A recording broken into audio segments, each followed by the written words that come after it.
Kansas City's breaking news leader. This is 41 Action News. The Missouri primaries finished up last night. Votes are in. It was a close race on both sides. And Kansas City polling locations saw some technical issues that caused longer than expected lines. President Obama is expected to announce his Supreme Court nominee soon. The announcement could come as soon as today. It's 4:29. Good morning, everybody. I'm Lindsay Shively. And I'm Patrick Fazio. Welcome to 41 Action News today. Let's get a first check of your forecast right now. Here's Nicole Phillips. Well, good morning, guys. We had a few showers earlier in northern Missouri, but now clouds are clearing, and it's also very windy. We're going to continue to keep those gusty winds with us as we do head into the afternoon hour. So let's go ahead and jump down towards Lawrence. Gusty winds once again, and we are going to see those winds eventually pick up to right around, just bear with me here. I think I've grabbed the wrong clicker. Thank you. Out in Lawrence here, winds gusting right now to right around 20 to even 25 miles per hour. That's something that we're going to keep throughout the rest of the afternoon. And even as we head into this evening, our winds are still going to be fairly strong.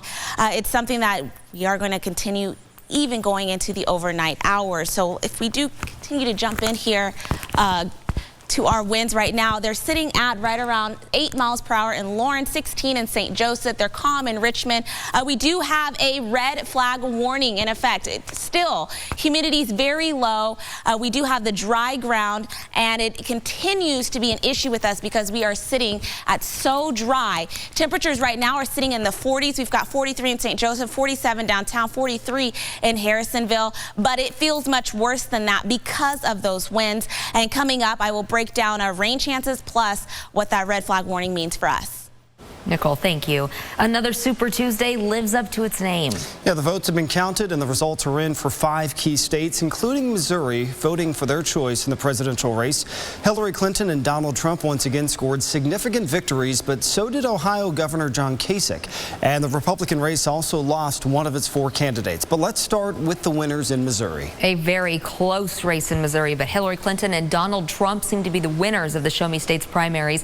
Clinton beat Senator Bernie Sanders by less than a percentage point, which is about 1,000 votes. And Trump also only beat rival Senator Ted Cruz by less than 2,000 votes. Governor Kasich came in 3rd, Senator Marco Rubio in 4th. Hillary Clinton also earned victories in all of the other states up for grabs yesterday, including Florida, North Carolina, Ohio, and Illinois. After Clinton added to her delegate lead, she took aim at Republican frontrunner Trump. We live in a complex and, yes, a dangerous world. Protecting America's national security can never be an afterthought. Our commander-in-chief has to be able to defend our country, not embarrass it. Donald Trump also won all of Florida's 99 delegates, as well as Illinois and North Carolina. After his wins, he emphasized his long-standing promise to his supporters. I just want to say we're going to go forward and we're going to win, but more importantly, we're going to win for the country. We're going to win, win, win, and we're not stopping. We're going to have great victories for our country. But the big news, Governor John Kasich won his home state of Ohio. The win earned him all of the Buckeye State's 66 delegates. After the win, Kasich took a shot at rival Donald Trump. And I want to remind you again tonight that I will not take the low road to the highest office in the land. We are going to go all the way to Cleveland and secure the Republican nomination. And just moments before Trump's big win was announced in Florida, Senator Marco Rubio pulled out of the Republican presidential race. He lost his home state by almost 20 points, and despite dropping out, Rubio has a message for voters. I ask the American people, do not give in to the fear. Do not give in to the frustration. We can disagree about public policy. We can disagree about it vibrantly, passionately. But we are a hopeful people, and we have every right to be hopeful. And despite Clinton widening her lead, Sanders isn't giving up. He spoke to a large crowd in Arizona. That state holds its primary next Tuesday. The reason that we have defied all expectations is that we are doing something very radical in American politics. We're telling the truth. So after a big day yesterday, the candidates turned their focus out west. Next Tuesday, both Republicans and Democrats will hold primaries in Arizona and Utah. Democrats will also caucus in Idaho. Ted Cruz won the Republican caucus in Idaho last week. If you went to vote yesterday and had to wait in a long line, you were not alone. Voting in Kansas City lasted well beyond 7 o'clock because of technical issues.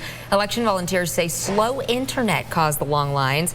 Some people even had to wait 2 hours before casting their ballot. I've never had to wait in line for more than maybe 5 minutes.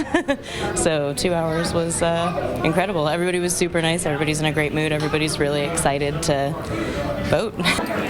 At one of the polling places, the Waldo Library, staff had to ask voters waiting in line to turn off their cell phones and not use the library's Wi-Fi so things can move along more quickly.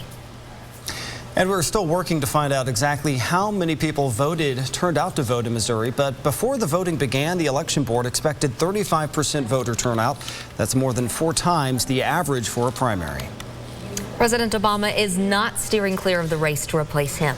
At the Friends of Ireland luncheon, Obama took time to speak out about the degrading and bad tone of the presidential race. The commander-in-chief asked everyone to restore courtesy, consideration, and kindness.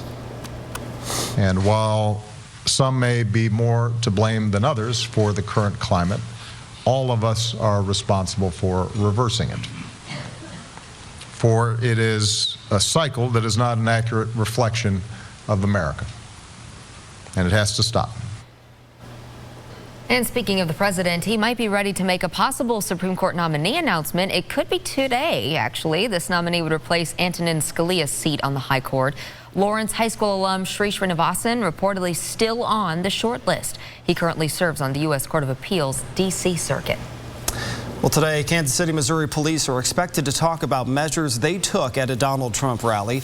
Police used pepper spray on demonstrators while officers were trying to control the crowds. The meeting between lawmakers and police will start at 10 this morning. Police are expected to explain why they decided to use pepper spray when dealing with the protesters. The city of Ferguson accepted a deal with the feds to overhaul its police force and court system. The council voted unanimously to accept the deal with the U.S. Department of Justice. The DOJ sued the city last month after the council voted to change the terms of a deal negotiators had been hashing out for months. This means the Department of Justice will likely drop a lawsuit against the St. Louis suburb. Last year, the DOJ said its investigation following the shooting of Michael Brown found a pattern of bias in the city. 4:36 now, and the former Mizzou professor fired for her role in this viral video we're going to show you will not get her job back. The Board of Curators rejected Melissa Click's appeal. The curators said the appeal brought no new relevant information. The video shows Click assaulting a student journalist during campus unrest in November. The school funding fight in Kansas could cost schools in Johnson County millions. During a hearing for a new plan yesterday, we learned that Blue Valley, Shawnee Mission, and Olathe could lose $4.6 million in state aid for the next school year. The plan discussed redistributes aid to help equally fund poorer districts. Now, lawmakers have until June 30th to comply with a court order to adequately fund public schools. Investigators think they know what caused an Amtrak train to crash in western Kansas. What the new video shows that could lead to some answers. And if you're in an office, you might be participating in some March Madness brackets, but who in the workplace is most likely to enter the bet? Well, we've got strong winds now. I'll tell you what that means for us for the rest of today coming up. Already windy. Yeah. Here comes the sun. I said it's alright.